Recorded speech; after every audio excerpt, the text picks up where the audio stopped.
মহানবী হযরত মুহাম্মদ সাল্লাল্লাহু আলাইহি ওয়াসাল্লামকে অবমাননার অভিযোগকে কেন্দ্র করে উত্তাল ভারতের মহারাষ্ট্র। সম্প্রতি ইসলাম ধর্ম নিয়ে বিতর্কিত মন্তব্য করেন রাজ্যটির হিন্দু ধর্মের এক প্রচারক। তাতে সমর্থন জানায় রাজ্য বিজেপির এক বিধায়ক।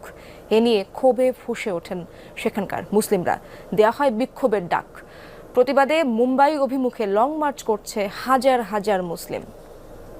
ডাইনিং জুড়ে সৌন্দর্যের পাহাড়, ইটালিয়ানো ওপেল গ্লাस, टाइमलेस एलिगन्स। या मुस्लिम धर्मामध्ये स्त्रियांवर जे हत्या घडतात त्याला कारण आहे अत्याचाराचं हेच कारण आहे की त्यांचे आदर्शच अत्याचारी होते।